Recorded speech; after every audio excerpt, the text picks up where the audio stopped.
Okay, one more time, just really want to thank everybody for coming here and to reemphasize how important it is to think about the history of the Highlands so you understand how we got where we are today and why we can't forget why the Highlands exist. And it's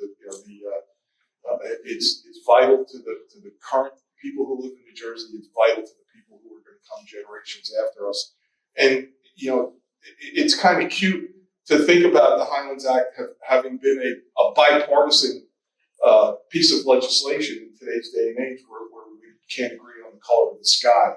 And if we can't agree that future generations need drinking water, we're in big trouble. But that is where we are, where we're at. So let me go back in time as I do this presentation. And I want to start with this. And this is one of the Vermeulen maps that we've done as part of the Atlas of New Jersey.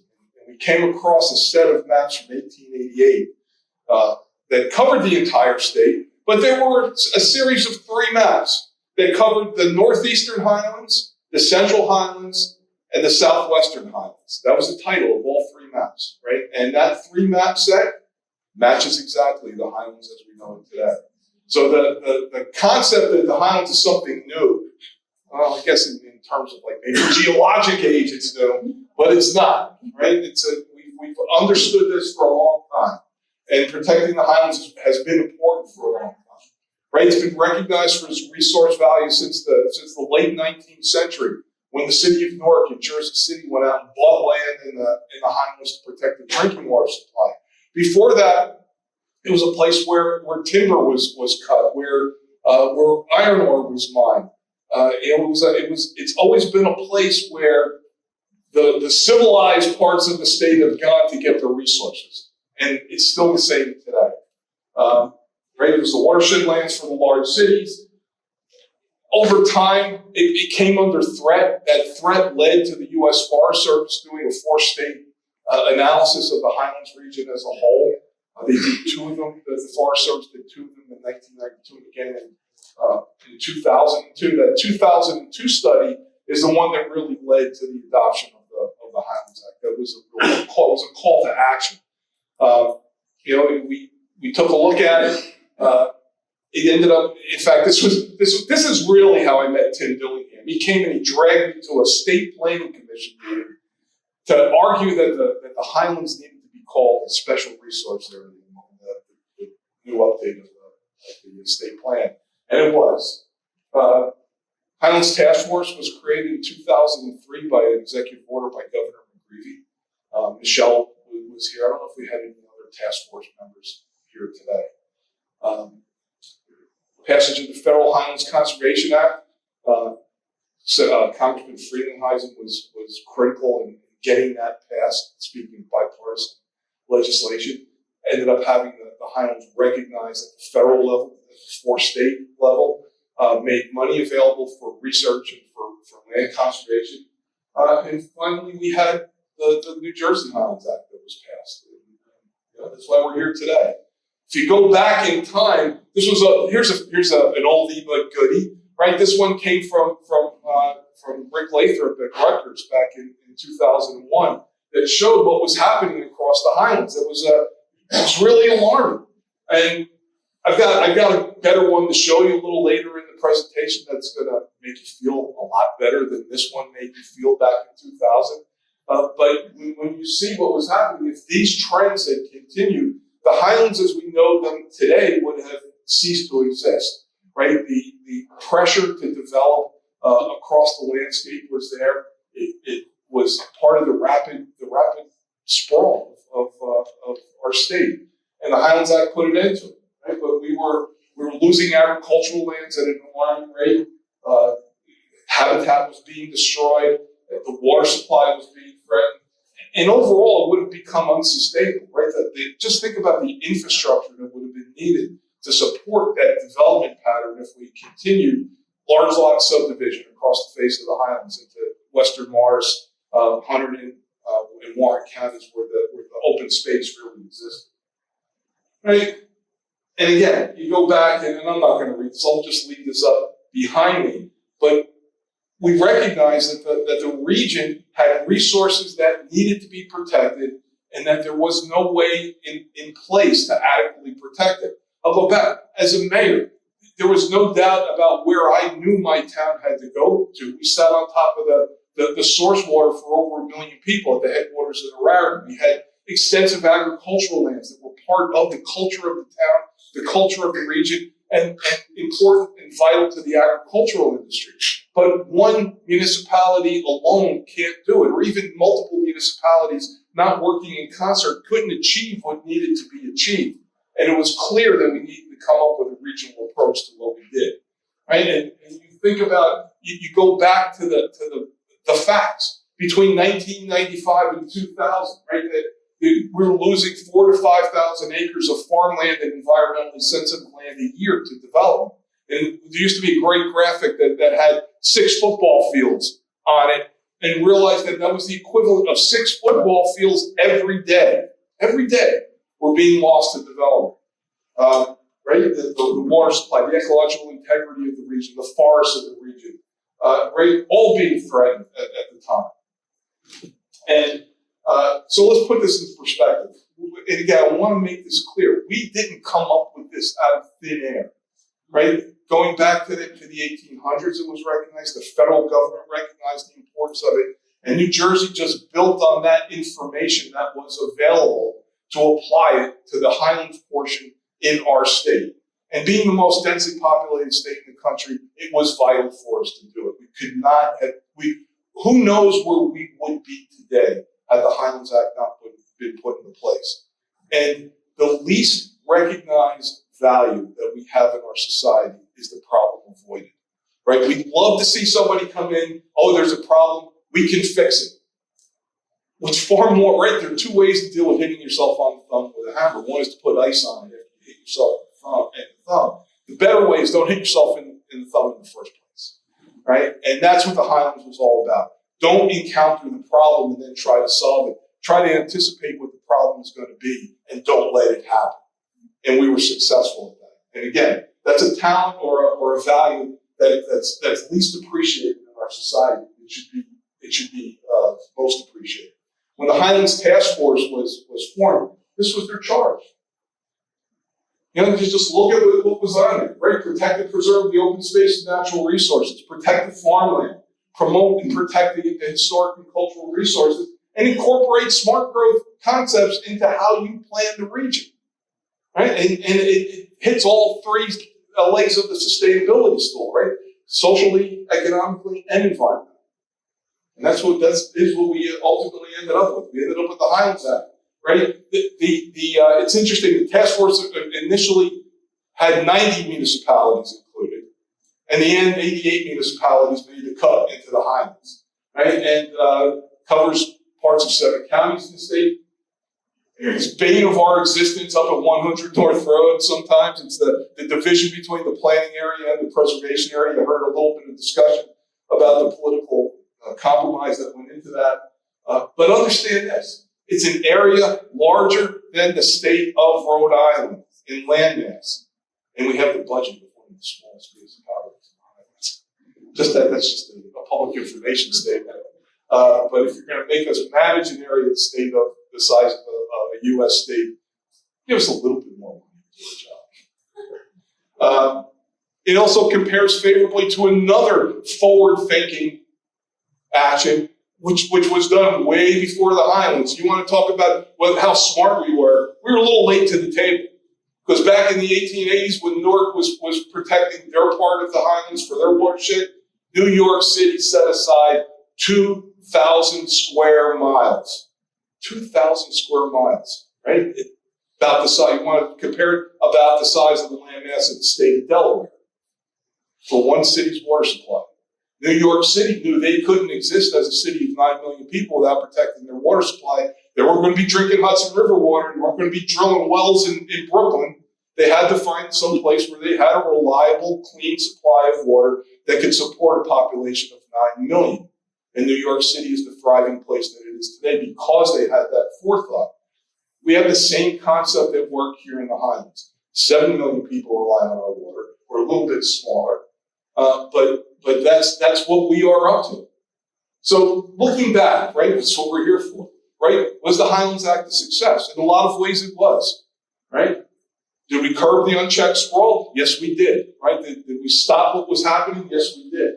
Water still comes out of the tap down in the urban areas of the state. Clean water still comes out of the tap down in the urban areas of the state. Clean water that's affordable still comes out of the tap down in the urban areas of the state because of the forethought that the Highlands Act had. Agriculture in the region is thriving, right? It's on a scale that probably was not foreseen back in 2000, right? If you ask the farmers of the region who are making a good living, would you be making a living doing the things you're doing today? Probably said no. But there are advantages to being 50 miles from New York City. There are advantages to having 20 million customers within a 2-hour drive of your farm, right? And those are the things that are being taken advantage of. Agriculture is an important component of the landscape of the Highlands. And over time, and this has been the tough one, but we're getting increased buy-in from the municipalities.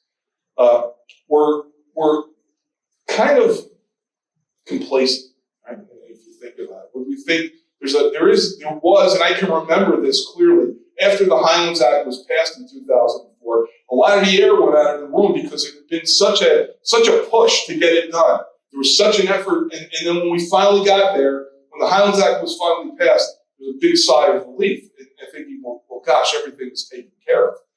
Reality is everything is not taken care of because of the way the Act is structured and because of the capacity of the region to still have some level of development take place. Right? There's an uneven application of the Highlands RMP across the region because of the preservation area, planning area divide. There are an awful lot of towns that are fully in the planning area that behave as though the Highlands doesn't exist. And that's still the same as things were back in 2003, right? And their land use policies and what can happen in those towns. Still a lot of the same capacity for development out there. It's only because of the change in demographics where we've seen a shift of where the population in our state is going.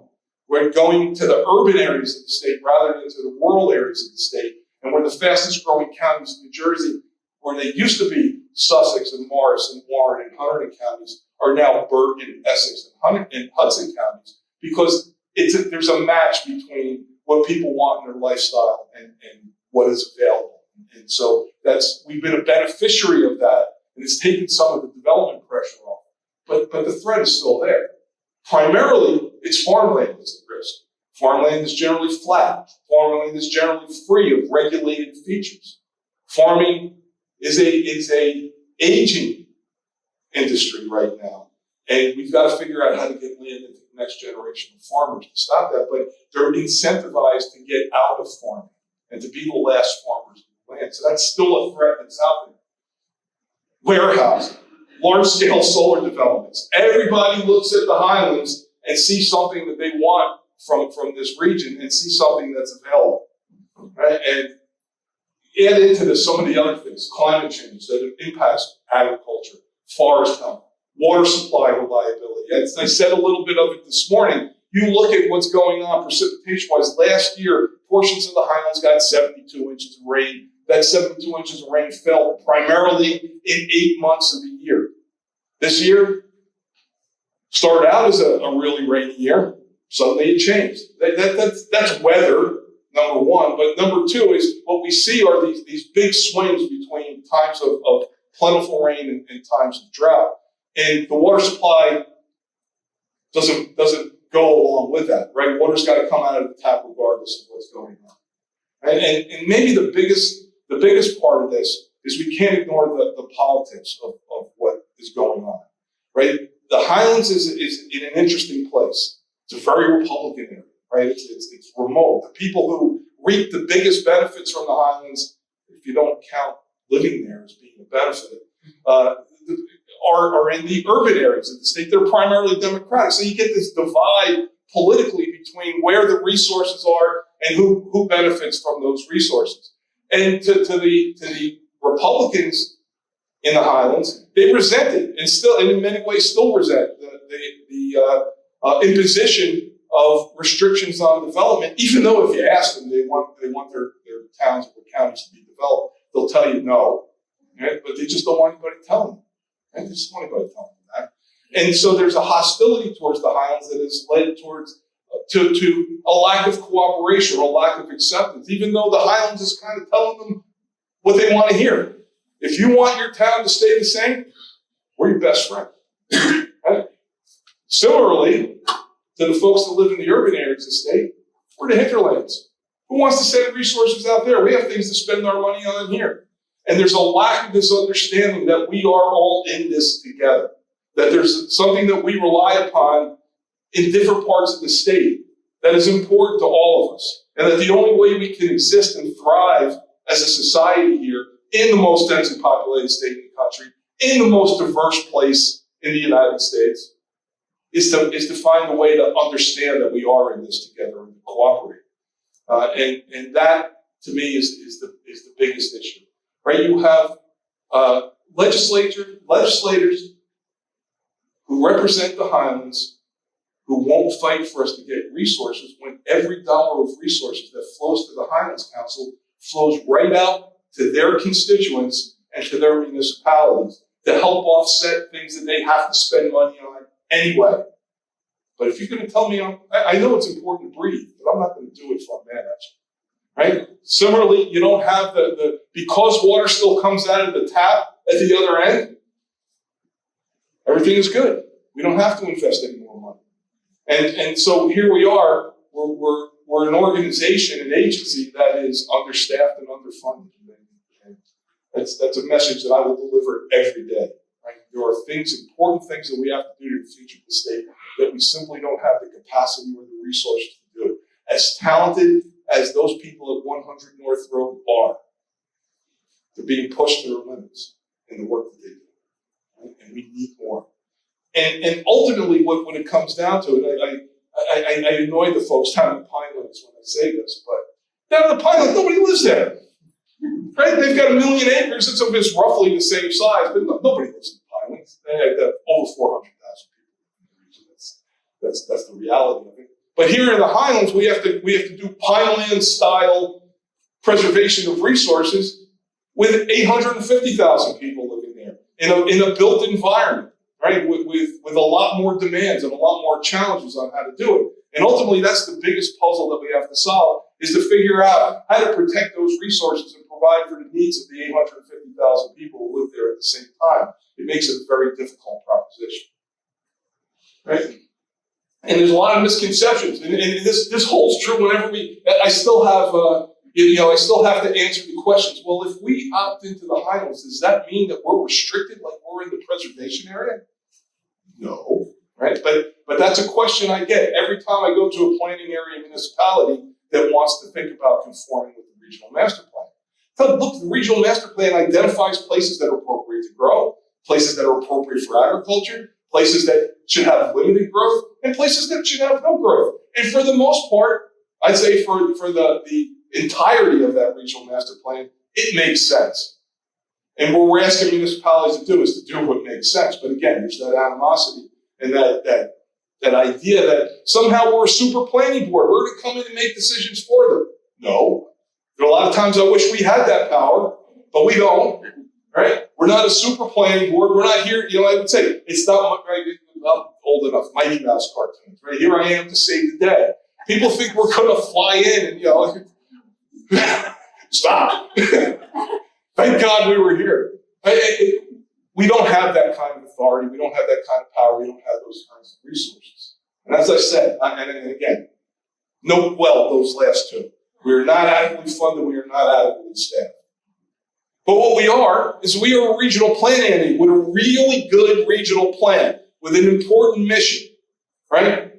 We set broad policies for the region that should be followed, that are legally enforceable by the municipalities should they follow us. Because one of the things you have to realize is the main implementation mechanism of the Highlands Act is at the municipal level. It's the application of the regional plan through local planning decisions and local land use controls. We don't have land use controls. There are regulatory controls that come along with the preservation area DEP has rules in place that limit what can happen, but for the planning area and for large portions of the preservation area, it relies on the local decision makers making the right decisions that are in conformance with the regional master plan. We do have a committed professional staff. We have financial and technical assistance available, although I will tell you this, for this year, for the first time, we are going to completely expend our grant budget. Our $2.1 million grant budget is going to be spent. And where's it going to get spent? It's going to get spent on wastewater planning, and it's going to get spent on affordable housing planning in the region.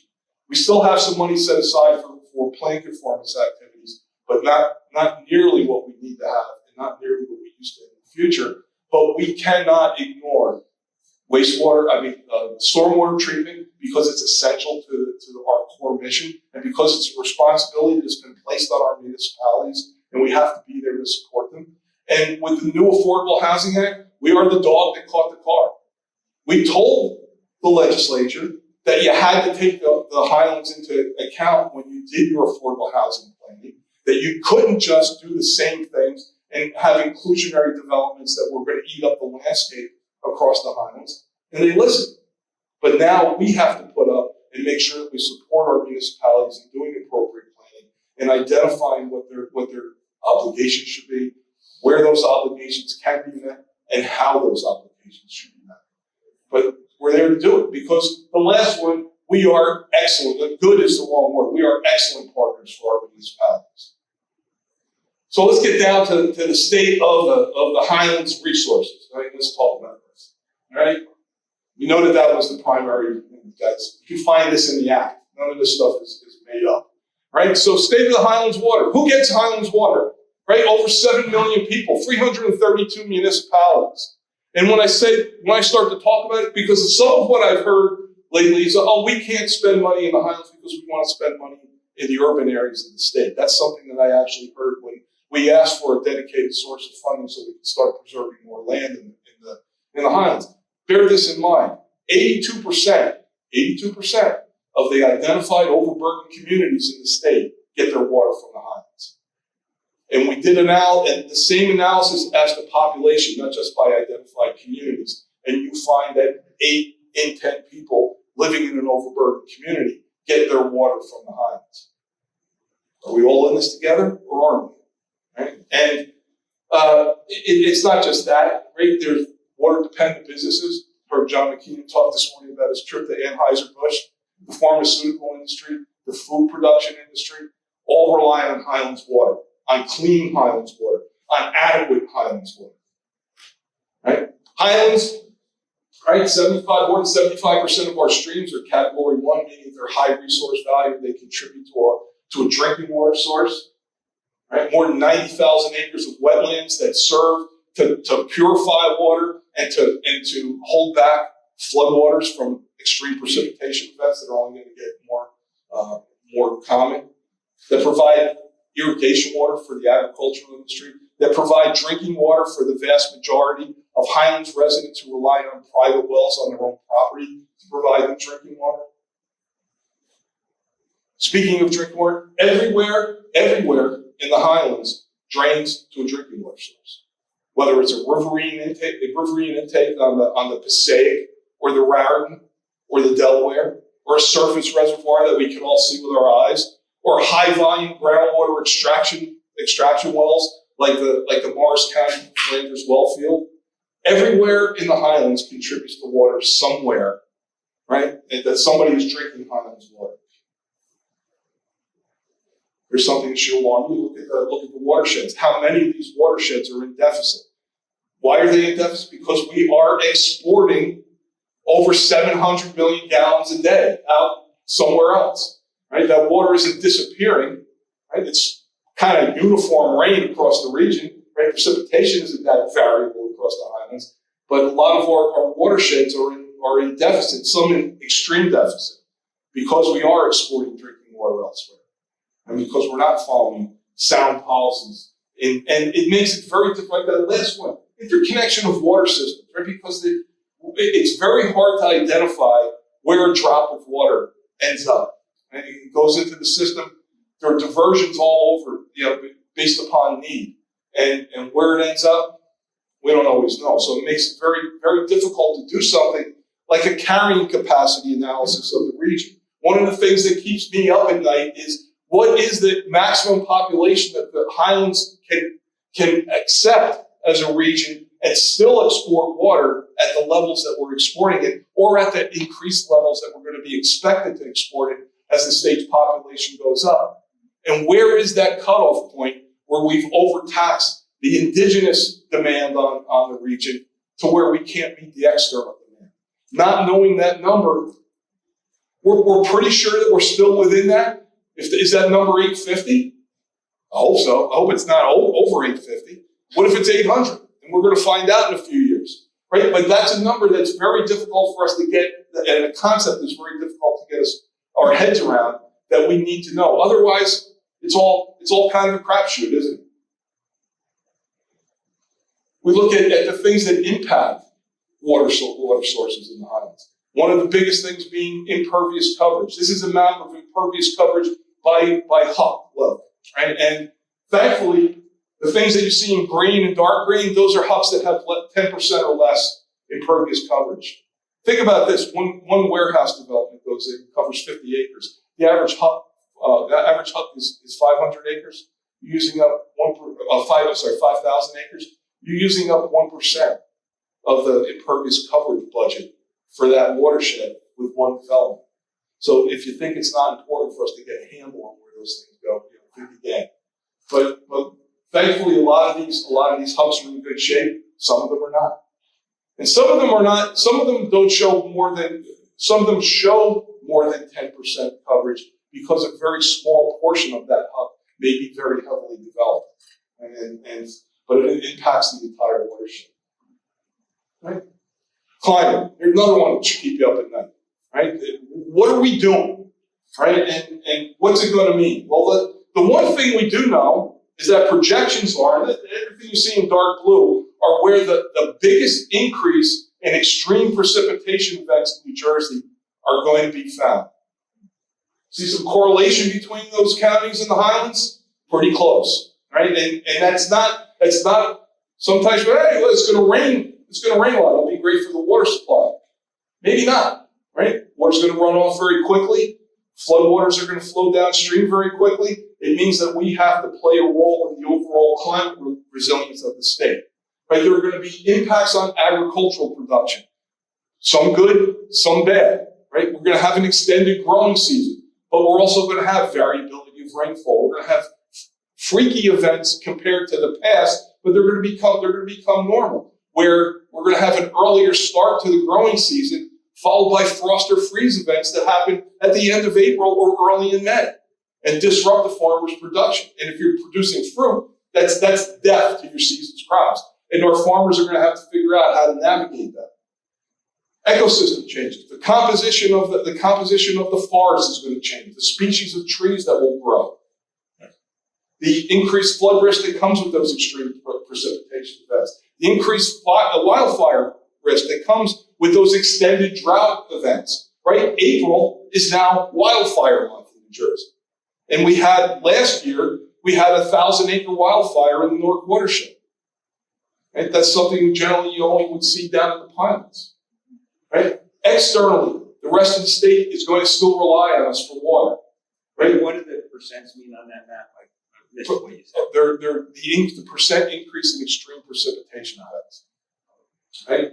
So temperature moderation, retention of floodwaters from those extreme precipitation events, carbon sequestration, and reliability of local food supply. Here's what you think we're going to look pretty smart 50 years from now if we preserve food production capacity in proximity to large population sections, when the Central Valley of California can't produce food the same way it does today, when the food-producing regions of Florida have been impacted by saltwater intrusion into their groundwater supplies, and yet here we are with great farmland, 2-hour drive away from 20 million people, getting 75 inches of rain a year, extended growing season.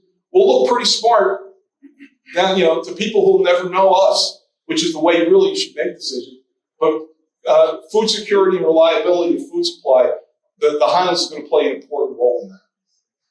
Right? One thing we know, this is from a state climatologist, every month of the year is warmer than long-term trends.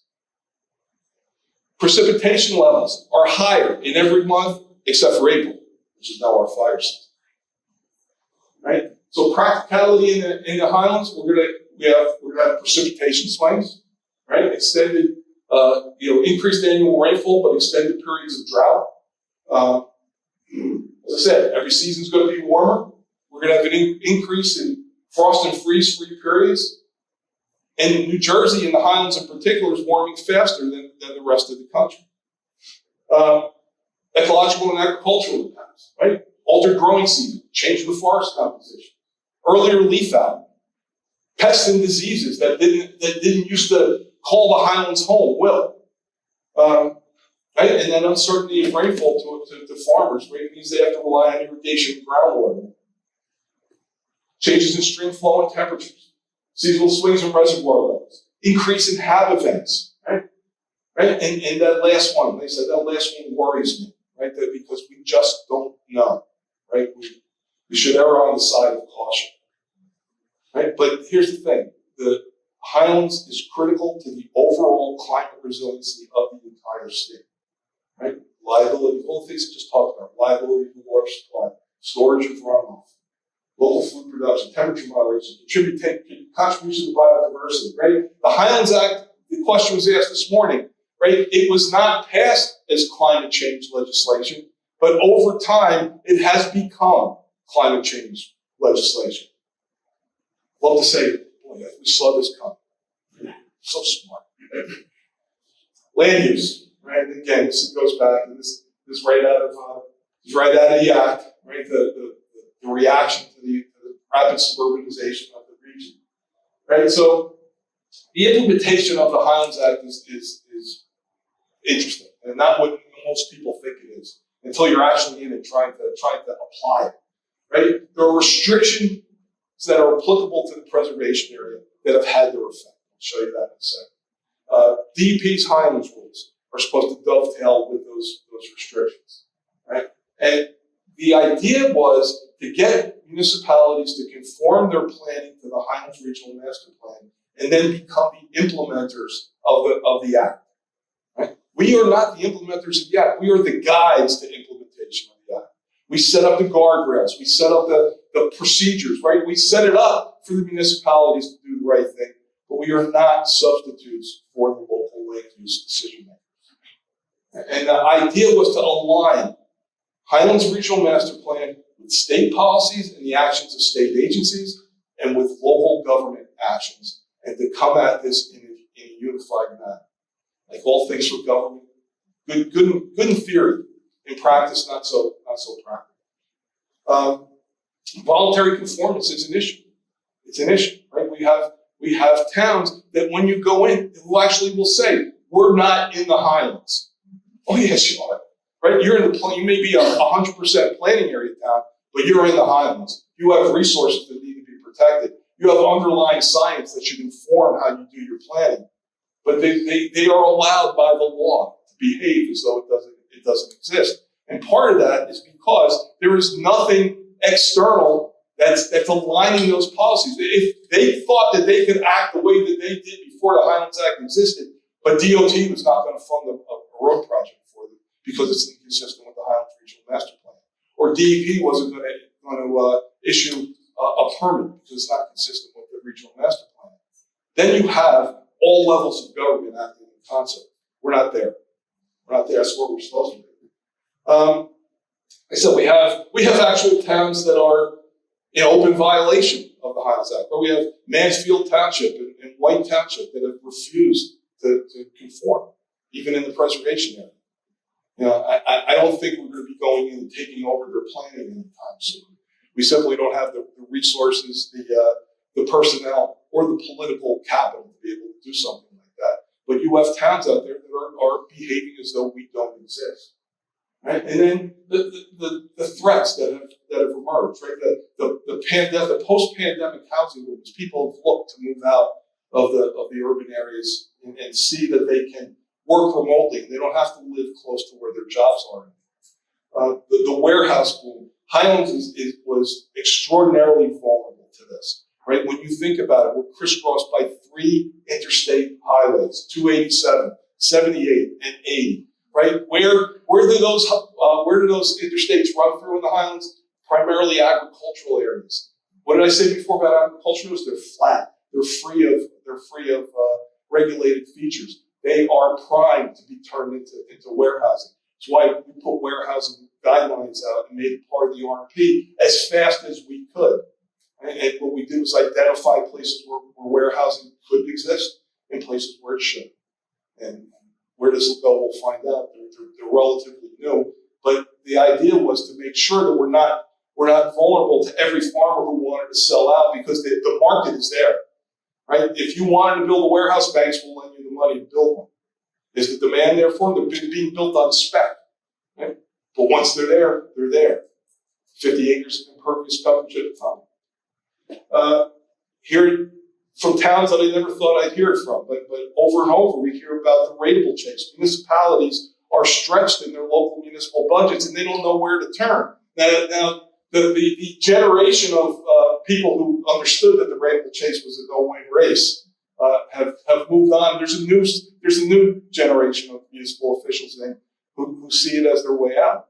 I was a mayor for 9 years. I understand the pressures of trying to balance your budget, not wanting to raise taxes. They're out there, but building in the Highlands is not the answer. But that is there. That pressure is there, that people want to build because they think it's going to help them with their annual municipal budgets.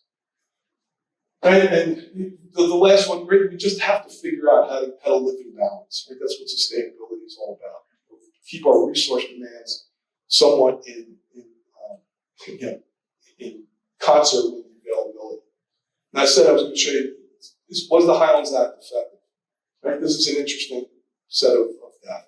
Right? So you look and you see the trend in the increase in impervious coverage across the region leading up to the Highlands Act, and you see what happened there. The line is where the regional master plan was adopted in 2008. And you can see the difference in the trend in impervious coverage, right? Where it continued to increase up until the regional master plan was put in place, and it is leveled off. And this, hopefully you're going to see that you don't see much. This is an extension of that Rutgers map. It's done it's a little different data set that's underlying this, different colors. But the thing that you should notice more than anything is that nothing's happening. Right? Nothing's happening. If you looked at those trends from that Rutgers map back in 2000 and you extrapolated them out across the landscape, all that purple area would have been covered over. But it isn't. Right? So the Highlands Act has been successful in curbing the sprawl. If you do look in, and it's hard to see, the control in the wheel, right, Carol? Yeah, there you go. Right? So there are certain hotspots where if you look, you can see an increase in impervious coverage. This is the Phillipsburg area, right? That's where there is, right? Go over to the eastern side of the Highlands. You look over in the Route 46 corridor, Parsippany and Denville, another hotspot, right? You go to Sparta, up Route 15, right? But for the most part, the Highlands Act has accomplished its mission in stopping sprawl. And again, that's not the time to be complacent. Highlands forests are in trouble. Right? It's something we have to start to pay attention to. Why? Because what's the number one indicator of water quality and water quantity? It's forest health and forest soil health. Right? So forest coverage, right? In New Jersey, even in the Highlands, you look back, the Highlands was cut over for its timber value, charcoal making, mining. There were a lot of things back in the 19th century that happened here that impacted the forest. But by and large, the forest had recovered from the low point of the late 19th century, right? On the plus side, most of the existing core forest, as we know it, is in public hands, has been preserved. But current forestry management practices are governed by BMPs that were created in 1995. Those BMPs predated the Highlands. They predated all the things that we knew about the rapid suburbanization of the state. They don't account for the importance of protecting the forests in our region for water protection and water quality and water quantity. Right? And there are no direct provisions that recognize the Highlands as being different than the rest of the state. That's got to change. It's got to change. So climate change, that's changing the species composition, right? Driving things northward and having southern species not fill in as rapidly as they need to be. Pests and diseases that are attacking the existing forests of the state. Right? Invasive non-native plants, deer overbrowse, and fragmentation, right? From everything from roads and housing developments to power line cuts, right? We have very little core forest because the state is crisscrossed by pipelines and power lines and roads and covered with even small housing developments fragment the forest and impact the integrity. And we have to start to recognize that 2004, I think that's on the next slide. We'll go here. 2004 should not have been the high point of forest health in the Highlands. It should have been the low point, right? That it should have been the point where we started to take action to recover the overall coverage of forests and the health of forests, right? It's vital to the biodiverse rate. The Highlands is part of the Eastern Appalachians, one of the most biodiverse places on the planet. Right? And we don't treat it like that. Right? It's critical to our climate resilience. Right? And we have to understand that the forest is a system. A healthy forest is a system that needs to be managed. That includes everything from the trees to the animals that live there to the streams of water that exist there. And we have to manage them. And we have to do this not only in a state where the forests have been fragmented and cut over, not only in a state where climate change is threatening the health of those forests, but in a patchwork of ownership, where it's not even just things that are in public hands are not in a unified management system, right? The state owns this, the county owns that, the nonprofit owns this, the city of Newark owns this. Private owners still own more than 50% of the forest in the Highlands. And so we have to come up with a coordinated approach that directs people when they're managing forests within the region to manage it with the primary responsibility being protect them for their water quality, water quantity, water protection values. That's not something we made up either. That comes right from the U.S. Forest Service. And land preservation, right? So this is actually not terrible news, but it also shows that, again, there's a lot of work that needs to be done. Right? If you look across the Highlands region, 38% of the entire region has already been preserved. And that's farmland and open space preservation combined. 45% has already been developed. That means that there's still 17% of the region that's still up for grabs. Well, that seems like a kind of a small number, 17%. That's 230 square miles of the Highlands. 230 square miles. Right? Approximately 70% of undeveloped land in the region is currently preserved. Right? That 17%, 19,000 individual lots. Right? It includes both agriculture and environmentally important lands. It includes that number also of what's developed, undeveloped, but still developed. That's the other part of this, that we're not talking about just wetlands out there that can't be developed. This is land that is developed. And it also accounts for the Highlands restrictions that are in place. So there's money available, State Green Acres Program, Farmland Preservation Program, but county and municipal open space programs, but they don't touch all of those properties that we need to. A lot of them are too small for them to be put in. A lot of the farms of the Highlands are not the farms that you see down in Hunter, or in the majority of Hunter County. A lot of them have a mixture of farmland and resources that need to be protected on them, so they don't fall within the purview of the agricultural preservation programs that exist. That's why we have to step in as the Highlands Council and bring equity to the landowners, be able to preserve and promote the appropriate preservation of those lands and to step into the breach, because 230 square miles of the region is too much to still have to risk. You're going to look at this as just a quick look. But this is, again, some good news. 75% of the core forest in the region is already preserved. 15% of that happened since 2008. Of forest, 52% of the forest is currently preserved. About 20% of that has happened since 2008. Open water protection areas, 43% are currently preserved. 18% of that has happened since 2008. Prime groundwater recharge, conservation priorities, agricultural priority areas, and special environmental zones all show similar trends that we've been able to get an awful lot of that land into preservation, but there's still an awful lot left to do. I'm going to touch on agriculture because it's so important to the character of the region. It's the second largest land use in the region after residential development.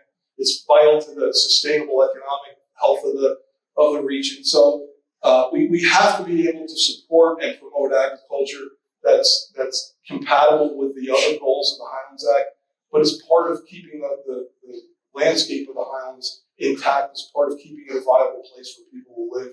It's just part of the soul of the Highlands, right? And we have to make sure that we're doing things to support agriculture and agricultural practitioners to make sure that the system is in place so that not just is somebody going to farm the land, but somebody's going to make a living or good living off of farming the land. Make sure that that's probably the best agricultural preservation program there is, having a thriving agricultural industry, but to back it up with land preservation along with it. But it matches market trends. People want to know where their food came from. They want to know that it was grown locally. They want to know who grew it. They want to know how it was grown, right? Reducing food miles traveled from the farm to the marketplace. All those things are important. So that's why it's vital for us to be involved in the agricultural industry in the region, to make sure that we're good partners for the farmers and that we're supporting them appropriately. Economic sustainability, you're going to hear from Will Ketchum, one of our consultants who's working on our branding project for the region after I'm done. But economic sustainability wasn't part of the Highlands Act. It was right in there. We had to make sure that the region remained vital economically as well as ecologically. And so we have to look at the things, right? What makes the Highlands a good place to make money? Well, it's the resources that are there, right? We're not going to be covered over it. The things that we saw, right? Building shopping centers, building housing developments, building corporate centers. That's not the kind of economic development. That's probably not consistent with where things are going today anyway, but that's not the kind of economic development that's consistent with the regional master plan, but it was what was happening prior to the Highlands Act. What can happen is taking advantage of those economic opportunities that are based upon the resources. People want to come to the Highlands. They want to hike. They want to fish. They want to go canoeing. They want to visit a farm. They want to go pumpkin picking or apple picking, right? And go out to any roadway out in the hinterlands of the Highlands from tomorrow on until Halloween. And you're going to run into traffic jams with people coming out to visit the Highlands. Why? Because we're so close to people, because it's a beautiful area, because it's a place where people want to go. And we have to learn how to take full advantage of those resources and make the most of them. Let me just talk just once in retrospect about how we got to where we are in Germany. Right? We've survived through 5 different governors, right? 7 different executive directors, 33 separate Highlands Council members have sat. Budget cuts, staffing cuts, political change, and the changing demands and priorities. But guess what? We're still here. We're still here. We're still doing our jobs, and we're going to continue to do our jobs. There's a great group of people up there at 100 North Road. Like I said, if you run into them here, thank them. They come to work every day and give their hearts to this job to make sure that we're doing the right thing for the future of the state. So, just want to fill you in on what it is that we're headed out on as we go into the future. We talked a lot about where we've been. Right, one of our priorities is to support the agricultural industry, the agricultural practitioners. Right, we're going to have to address the emerging land use challenges that are coming up. We've done it with affordable housing. We've done it with warehousing. Next thing up, we're going to work on coming up with legally defensible impervious coverage standards. Climate change. We have to get a good understanding of what it means to the resources of the Highlands. We're in the midst of doing our updating our open space and recreation plan for the region. Right? That should be done, what do you think, Adam? 18 months. 18 months. We're coming up with an improved municipal conformance process. No more referral ordinance. When I look at I call them the problem children who cause us the most headaches. Everyone has a referral ordinance. It gives the municipalities the chance to give short shrift to the Highlands when they make their local land use decisions. It shouldn't be that way. When the affordable housing guidelines go out, one of the guidelines is going to be you have to adopt our streamlined conformance ordinance, and the referral ordinance will be no more. And working on a branding project, and we're working on updating the MPRR that's going to show where we are empirically in terms of the status of the resources of the Highlands going forward. I'm not done. I'm busy. Right. We're going to expand our partnerships with the people we've been working with, right? The other state agencies, academic institutions, right? Working with, right? Our science team was out with Montclair State last year doing HAB monitoring. We're going to work with Kane. March 24th of 2025, we're going to have a Highlands Science Symposium at the Kane Skylands campus in conjunction with Kane University to talk about the people who are, that present the science that's going on to get a good handle on what the Highlands resources are all about. We're going to work with the city of Newark. I got a phone call at lunchtime today that they're going to start to work with us on management of their 35,000 acres. And again, foster that concept of we are in this together. Right? And we're trying to set up partnerships between Highlands farmers and the food banks of northern New Jersey so that Highlands farmers' produce can get to those food banks, gives the farmers another market for their produce where they can sell it reliably at a decent price, gives those food banks access to locally produced food, and gives their clients healthy locally produced food. That seems to be a no-brainer to me. We're going to continue to try to elevate the role of science in the work that we do and make sure that our science team is adequately staffed, adequately resourced, and is out there working on projects that are important to our mission, right? Doing public education, doing improved forest management. And this last one is important, being able to put a value on natural resources. What happens when you don't put a value on something in the transaction, even though you know it has a value, what value does it get assigned in the evaluation? It gets assigned 0. You know that's the wrong answer, so what we got to find a way to do is make sure that we are inserting appropriate values for the resources that are either being protected or consumed at the time a project is going forward, and to give proper mitigation guidance so that when there is a project that makes sense, that's still going to impact resources, that we're getting the appropriate compensation for those resources, that they can be replaced someplace else. And finally, we're going to work on some accessibility items, like getting our website updated, like putting something like a water resource dashboard so you can go to a page on our website and find out where we are in terms of annual precipitation, reservoir levels, are we in drought, and get a good one-stop handle on where we are when it comes to water resources in the state. And if we can, we're going to digitize the RMP to get all the different amendments that have been put in place.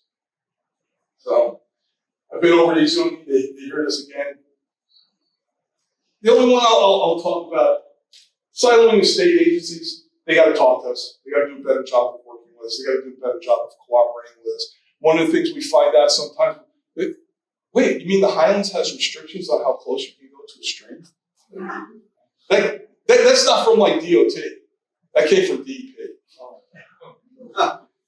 That's for real, right? You still have to overcome the home rule mentality, right? We have no regional identity, but we will, won't we? Right, the whole structure of local land use and local government is always going to be a challenge in our home rule state, right?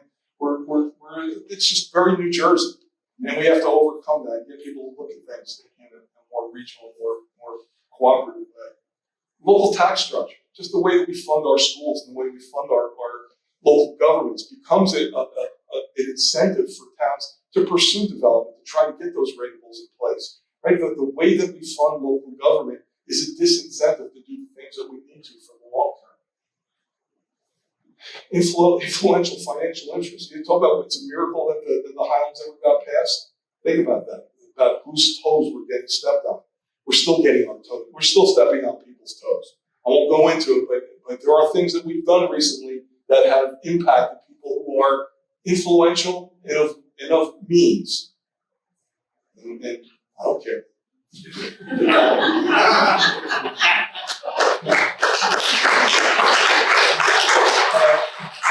What we need an increased role for the Highlands Act and the RP in the decision-making processes of the agencies. Things like WQMP rules, we have to have better cross-agency cooperation. We have to restore our grant funding back to its original $4 million level because, as I said, we've completely expended our grant budget this year. And we have lots of other good things that we could be giving that money out to our municipalities to do good work. We have to have a dedicated source of open space funding. Increased staff capacity. What would I do with the 4 people? An agricultural specialist, that'd be a good idea. Where agriculture is such a big part of our landscape. Restoration and habitat management. A climate scientist in a time of climate change. Man, maybe it's a good idea. Yeah. And a stormwater engineer to help our municipalities navigate the MS4 requirements that have been put on them, and where they haven't been adequately resourced or adequately funded to be able to do it on their own. And most of the towns of the Highlands, you know them, most of those 88 towns, probably 75 of them are small towns where everybody in town hall has 5 different jobs. And yet we're going to put this on, we're going to put this obligation on them as well. But guess what? We don't have any money for it. We got $25,000 for you. That'll cover that. And funds for restoration activities, right? To get our hands on a water fee where the people who use the resource contribute to the protection of that resource through a water fee. Or to be able to get regional greenhouse gas initiative money to be able to give to people to do forest restoration and do habitat restoration. Makes sense to me. So, I'll leave it at this. Like we talked before this morning about the Potable Water Commission, what's old is new, right? 1907. Highlands watersheds are the best in the state because of the lack of a dense population, gravity, their quality. So, I just want to say, I want to be positive about where we're going, right? We face a lot of challenges, but we're in a pretty good place. We're doing a lot of good work out there. And if you look, we remain committed to the goals of the Highlands Act, right? I don't want to share too much about what I say to the staff, but they know what I tell them about doing the right thing, being fierce defenders of the Highlands resources, and about having their backs every time they do that. But that's our mentality. Right? That's what we're here to do. This is important to the future of the state, and we're committed to it. We're going to continue to push the envelope to find ways where we have influence. A lot of this is smoke and mirrors, right? We tell people, oh, yeah, you got to listen to us. It may not be true, but if you believe it, it is true. Remember, Jerry, it's not a lie if you believe it. Extend our influence wherever possible, right? Respect the mission. We need leadership on what our mission is. And by leadership, I mean from the top of every administration, right? From the governor's office to every commissioner. They have to accept what the Highlands mission is and make sure it's incorporated into all their work. Right? The Highlands was a visionary piece of legislation. It was somewhere where we look beyond what the needs of today were to the needs of the future, where we look beyond our own selfish interests. And in reality, it really is our selfish interest to protect the future. But we looked beyond it and did something that was not politically expedient. Although it sure looks like it, and right, good ideas, right? Good policy makes good politics. But it was the kind of thing that we threaten the status quo. And it's a big deal that the Highlands Act ever came into being. It's a big deal that it still exists. Well, we need to be provided with the appropriate resources and the appropriate authority to do our jobs, right? And again, I can't say this enough. I've already said it 3 times. We're in this together, right? This is a cooperative venture. The state of New Jersey is an incredibly diverse place. If you drew a 20-mile circle around where we're standing right now, you're going to find people from every country of origin, every religion, every race, every kind of flavor of person that you could imagine is in that circle. It's what makes New Jersey such a cool place to live, right? And why we need to keep it a cool place to live, right? We are essential to the economic, social, and environmental health of the state. It's where you need to put the resources. If we take care of the future, the present takes care of itself, right? We need to make decisions where we say 50 years from now, I don't know who did that, but thank God they did, right? And be selfless in that matter. Because I sure don't want them saying, who was the idiot who did that 50 years ago, right? And so we have a moral responsibility to make as many of the good decisions that will be respected and appreciated 50 years from now, and as few of the other ones. So that's where we're at. All right? So I'll take time for questions now.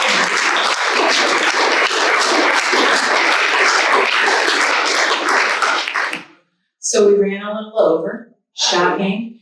So I think we're just gonna skip, and if you would introduce Will, that's next on the agenda, that'd be great. I'm not going anywhere.